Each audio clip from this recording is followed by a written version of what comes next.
अच्छा खलील भाई, गदूद आ जाए नाक में, क्या किया जाए?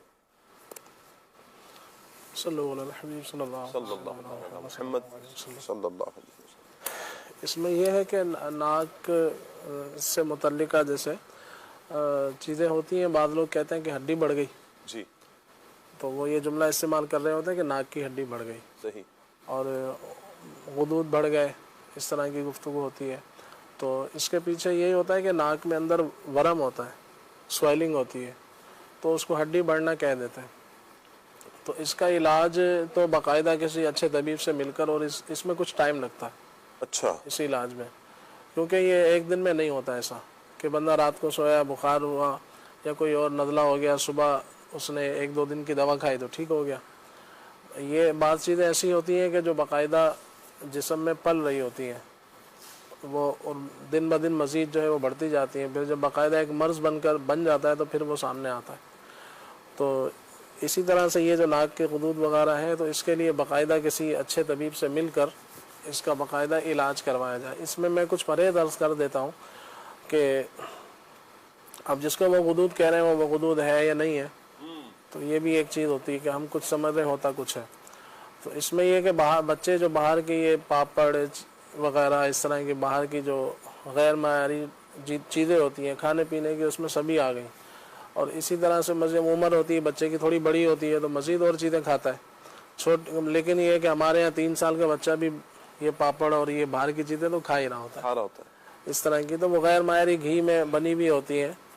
तो इन चीज़ों से उनको बचाएं। इसी तरह से जो नाक से मुतल्लिका जो अमराज होते हैं, तो इसमें ये होता है कि रात भर पंखा चल रहा है या एसी है तो वो उसकी हवा उस पर ना पड़े, तो फिर मज़ीद वो उसमें ख़राबी पैदा होती है। इसी तरह से जो बलगमी चीज़ें होती हैं, ठंडी चीज़ें कह लें, जो चीज़ें ठंड से जिनका ताल्लुक़ होता है, जिसकी तासीर ठंडी होती है, जैसे चावल है तो उससे बचा जाए। ठंडे पानी, हमारे बच्चे ठंडा ठंडा पानी पी रहे होते हैं, सर्दियों में भी बर्फ़ वाला बच्चे पी रहे होते हैं, तो इस तरह की चीज़ों से परहेज़ करवाया जाए। यानी गैर मायारी चीज़ें हम छुड़वा देंगे तो इंशाअल्लाह जब इसके असबाब बंद हो जाएंगे तो अल्लाह ने चाहा तो इंशाअल्लाह बेहतरी हो जाएगी। शहद बहुत मुफीद है। आप शहद जो है थोड़ा सा जैसे बच्चे के हिसाब से आधा कप पानी या 1 कप पानी, उसके अंदर 1 चम्मच आधा चम्मच उसकी उम्र के हिसाब से अच्छा खालिस शहद जो है वो मिलाकर आप वो पिलाते रहें, तो उससे उनके गले के मामलात और बलगम वगैरह की जो कैफियत है वो इंशाल्लाह इसमें ठीक रहेगी। और भी बहुत सारे इलाज हैं, मगर ये कि अब ना बच्चे की हमें उम्र पता है और ना मरीज़ को देखा होता है, तो एक जनरली जो एहतियात हैं वो इसमें बता सकते हैं। बाज़ औक़ात खलील भाई सोते हुए मुंह बहुत खुश्क हो जाता है, ज़बान खुश्क हो जाती है, इसकी क्या वजह है? अमूमन इसकी वजह ये होती है कि या तो ऐसा कुछ खाया पिया होता है, अच्छा, जैसे आप मिर्च मसाले तेज़ खाएंगे, कोई गर्म चीज़ खाएंगे, जैसे बहुत ज़्यादा मछली है अब वो आपने खा ली, या और कोई गर्म चीज़ आपने खा ली कसरत से, तो फिर क्या होगा कि यही आपको, हमारी आदत होती है पानी हम कम पीते हैं जी, तो फिर ऐसी गर्म चीज़ें खाएं या तली हुई चीज़ें खाएं तो फिर यही होता है कि लगता है कि खुश्की से होता है, अंदर ड्राइनेस होती है, खुश्की होती है, तो उसकी वजह से फिर ये लगता है कि मुंह खुश्क हो गया, मुंह कड़वा भी हो जाता है। इस तरह की अलामत इसमें होती हैं। तो ऐसों को चाहिए कि वो पानी की कसरत करें, पानी ज़्यादा पिएँ, और इसी तरह से मुरगन ग़िज़ाएँ या बहुत ज़्यादा गर्म ग़िज़ाएँ, जैसे आम तौर से जो मछली या दीगर हम जो गोश्त लेते हैं, जैसे बकरे का लिया या दूसरा लिया, चिकन लिया, तो वो थोड़ा सा इस्तेमाल में आता है, लेकिन अमूमन जब मछली खाते हैं तो सिर्फ मछली ही होती है और वो भी तली हुई, फिर उसके ऊपर जो है ना वो अच्छा खासा मिर्च मसाला लगा होता है। तो इस तरह की चीज़ें या बाज़ गर्म चीज़ें खा लेते हैं तो फिर उनको इस तरह होता है। अपनी तबीयत को देखकर खाना चाहिए। अल्लाह हाफिज़ फरमाए। अच्छा, खराटों के हवाले से कि इसका क्या इलाज है, क्या किया जाए? जिनको खराटे आते हैं उसके मुख्तलिफ इसके इलाज हैं और मुख्तलिफ इसके असबाब हैं। असबाब भी मुख्तलिफ हैं, इलाज भी मुख्तलिफ है जी। ज़्यादातर ये जैसे बात ऐसे जैसे गुफ्तगू होती है कि जो हम यहाँ पर बयान नहीं कर सकते कि हर आदमी समझ नहीं पाता कि तिब्बी एतबार से कुछ गुफ्तगू होती है, तो मोटी मोटी जैसे बात एक समझाने की कोशिश होती है कि कुछ समझ लें। बाज़ औक़ात ये मोटापे से होता है। अच्छा। आपने देखा होगा जिनका वेट ज़्यादा होता है उनको खराटे ज़्यादा आ रहे होते हैं, तो उनको चाहिए कि अपना वेट कम करें। और यह बाज़ औक़ात होता है कि वो मर्ज़ नहीं होता, लेकिन जो है ना वो सिर्फ थकन से होता है ऐसा। जिस दिन आप बहुत ज़्यादा थके हुए होंगे तो आपको लगेगा आपको खराटे आ रहे हैं जी। तो बहरहाल इसके जो भी है इलाज करना चाहिए। अच्छा नहीं है।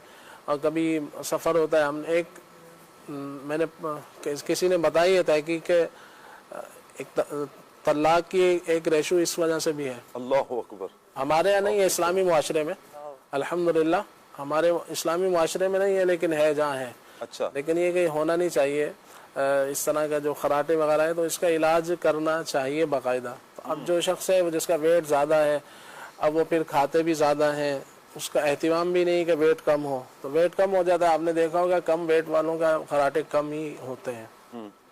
तो खुश्की है तो है, वो उनको चाहिए कि वो खाने के बाद दो जो है वो अंजीर खा लिया करें। अच्छा। या 2 अंजीर रात को भिगो 2 अंजीर टुकड़े करके रखें और उसके अंदर 1 चम्मच जैतून का तेल डाल दें, सुबह वो खा लें। अच्छा। तो यानी अपना हाजमा सही करें, अपना वेट कम करें, अपने खाने पीने का निज़ाम सही करें, तो इसी तरह से नींद का ख्याल करें, तो उम्मीद है कि इंशाल्लाह ये खराटों वगैरह के एतबार से फिर बाकायदा किसी तबीब से इलाज भी करवाना। अच्छा, इसका नाक की इस जगह का कहा जाता है कि मसाज भी करें आप कुछ, उससे भी कुछ फर्क पड़ता है, ऐसा है? जी, जैसे नाक के अंदर आप चाहें तो नाफ में तेल लगा लें। सही। नाक के अंदर 1-2 कतरे जैसे सरसों का ऑयल है वो डाल लें, ये मुफीद होता है इसके लिए।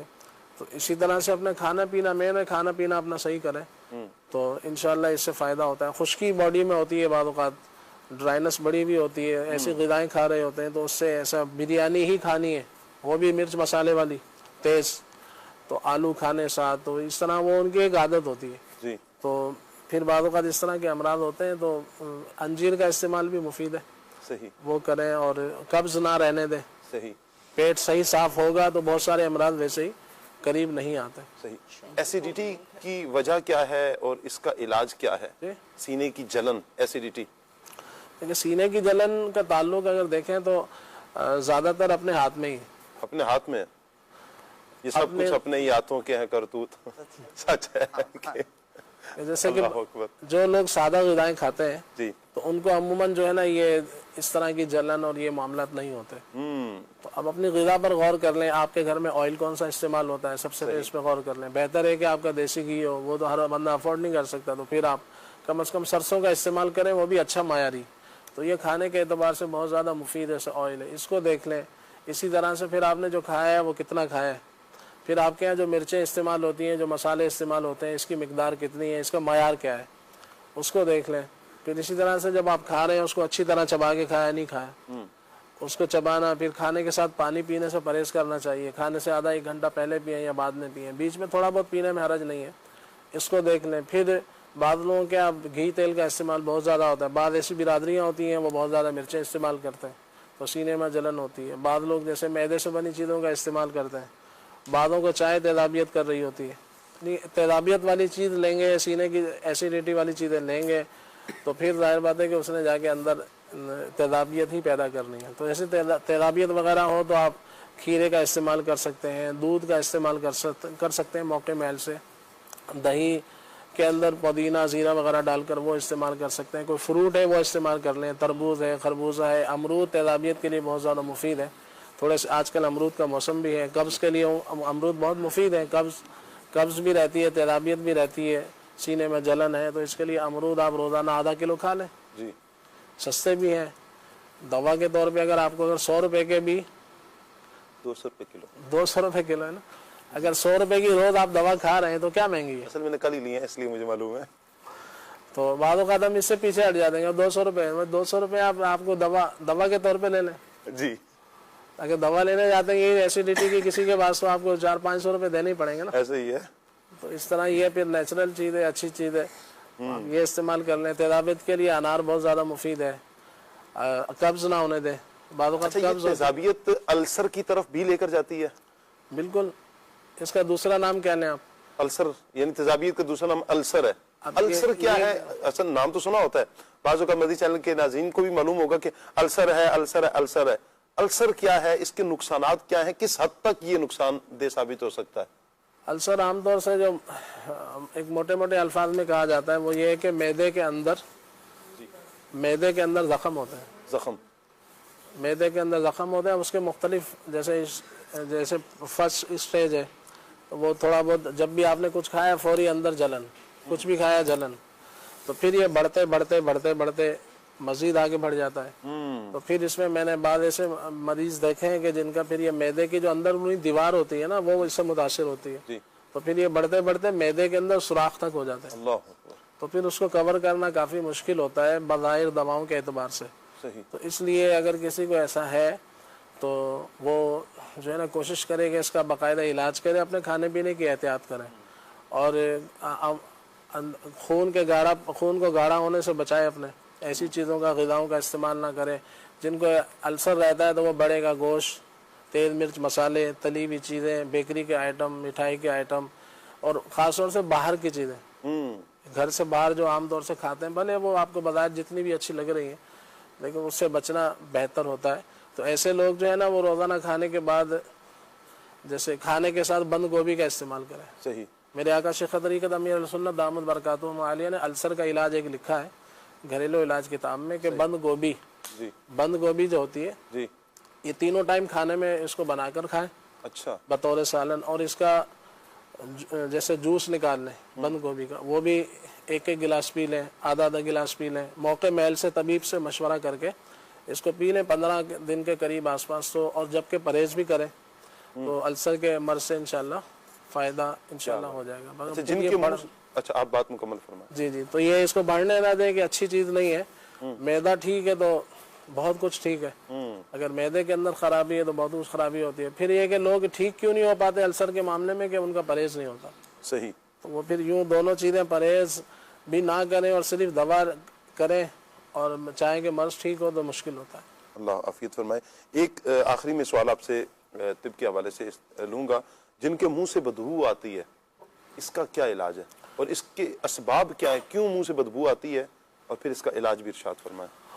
मुंह से बदबू का मुख्तलिफ असबाब होते हैं, चंद एक अर्ज़ कर देता हूँ। एक तो ये है कि अपने खाने पीने को ही दुरुस्त करें, यानी कि मैंने अगर आप 100 बीमारियां गिनवाएंगे ना तो 100 के पीछे यही है कि आप सबसे पहले अपना खाना पीना दुरुस्त किया जाए। अच्छा, उससे यानी मुताल्लिक़ अभी तक जितनी गुफ्तगू हो रही है तकरीबन जो बीमारियां हमने गुफ्तगू की इसके पीछे बार बार खाना पीना आ रहा है। हर बीमारी के पीछे अच्छा, आपने जैसा खाना है उसका रिजल्ट भी मैदा एक हौज के मानिद कहा जाता है ना कि मैदा एक हौज है कि जैसा खाएंगे वैसा उसमें से फिर वो सिलसिला आगे चलेगा। जी।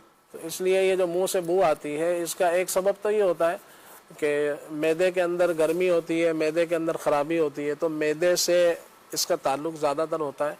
और फिर मुंह से स्मेल आ रही होती है तो उसमें बाद लोग सिर्फ मुंह की सफाई भी करनी होती है। बाद वक़्त मुंह की सफाई नहीं होती, लोग महीनों महीनों ऐसे लोग हैं जो मिसवाक शरीफ करते ही नहीं है या दीगर कोई ज़राए इसके तो वो इसके सफाई के वो नहीं इस्तेमाल करते। सही। तो मुंह की सफाई इसमें बहुत ज़्यादा ज़रूरी है। साफ़ सुथरा पानी का इस्तेमाल करें और सादी ग़िज़ा लें। जब सादी ग़िज़ा लेंगे पानी की कमी के बायस अंदरूनी तौर से बाद वक़्त खुश्की हो जाती है, तो फिर इस तरह के असबाब होते हैं। तो दूध का इस्तेमाल, दही का इस्तेमाल, सब्जियों का इस्तेमाल, फ्रूट का इस्तेमाल, जितनी आप बाहर की चीज़ें आलतू फालतू चीज़ें आप बंद करेंगे तो इंशाल्लाह सही मुंह की बू से भी फ़ायदा होगा इंशाल्लाह। खलील भाई, अभी सर्दी जा रही है या नहीं जा रही पता नहीं है। कराची में तो तकरीबन जा रही है, जा चुकी है। बच्चों में सीने का इन्फेक्शन, बलगम जी और खांसी ये बहुत बड़ी है, इसका क्या इलाज, क्या एहतियातें होनी चाहिए? शहद अपने घर में रखें, शहद घर में रखें, बहुत अच्छा इलाज होता है शहद से। तो शहद आप ले लें, जैसे आधी चम्मच तीनों टाइम बच्चों को थोड़ा थोड़ा चटा दें, गर्म पानी के अंदर डाल कर दे दें। वरना फिर एक इलाज ये है कि आप 100 ग्राम शहद लें या 1 पाव शहद ले लें, इसके अंदर 1 ग्राम ज़ाफ़रान पीस के डाल लें, अच्छी वाली ज़ाफ़रान हो असली। उसको थोड़ा ज़ाफ़रान को ना किसी जैसे कोई आग जलाएं, ऊपर तवा रखें, तवे पे कोई ढक्कन सा रख दें, जैसे पतीली का ढक्कन होता है उस पर ज़ाफ़रान रख दें। ये थोड़ा उसको हीट लगे तो ज़ाफ़रान जो है ना वो कड़क हो जाएगी, तो फिर वो उंगली से ही पिस जाएगी। तो उसको डालें उसमें शहद के अंदर, इसको मिक्स करके रख लें, तो ये आप इसमें दे सकते हैं। इसी तरह से अंडे की जर्दी है, अंडे की जर्दी ले लें, उसको उसके अंदर जो है ना 2-3 चम्मच शहद डाल लें, अंडे की जर्दी को मिक्स करें, ये बच्चों को चटाएं, तो नमूनिया के लिए, इन्फेक्शन के लिए बहुत अच्छा है। वाह। इसी तरह जायफल होती है, मशहूर एक मसाला है, इसको ले लें, बच्चे के सीने पे इसको जैसे थोड़ा सा घिस कर किसी पत्थर पे पानी थोड़ा लगाएं, पत्थर पे उसको घिसें, तो फिर वो उसका वो जो लिक्विड सा होगा वो उसके सीने पे लगा दें। ये जायफल का ऑयल भी मिलता है, वो भी सीने पे लगाने से उसको गर्माइश मिलती है, तो इसमें फ़ायदा होता है। ये कि परहेज़ करवाएं ऐसे बच्चों को, चावल, आलू, ठंडा पानी, बाहर की चीज़ों से परहेज़ कराएं इंशाल्लाह। सही। एक मैसेज आया है कि SMS के सॉरी फेसबुक पर हमें मदनी चैनल लाइव के ज़रिए जो देख रहे हैं, उन्होंने एक मैसेज किया है, नींद बहुत ज़्यादा आती है, क्या करें? सो जाएं? नींद बहुत ज़्यादा आती है तो इसके भी पीछे बहुत सारी वजूहत होती हैं। सही। इसमें एक ऐसे को चाहिए कि वो जो है अपना चावल से परहेज करें। सही। चावल ख़ास तौर से उनको नींद लाने में मदद करेंगे, तो चावल से बचें। और इसी तरह से अगर वो एक कहवा बनाकर पी लें, उसमें एक लौंग डालें, एक लौंग डालें, एक टुकड़ा 2 इंच का दालचीनी का, और उसमें 10-15 पत्ते पुदीने के। सही। इसको 2 कप पानी में पका लें, जब 1 कप रह जाए तो इसको पी लिया करें, सुबह भी शाम भी। क्या बात। तो इंशाल्लाह इससे सुस्ती, कायली, नींद की ये गनूदगी वगैरह ये दूर होगी। नींद आती है तो अब देख लें कि वो अपनी पहली नींद पूरी करते हैं या नहीं। अगर वो नींद पूरी नहीं करते फिर तो नींद का आना ठीक है, फिर तो ये कहवे पीना बेकार है, तो नींद पूरी करें। ठीक हो गया। कुछ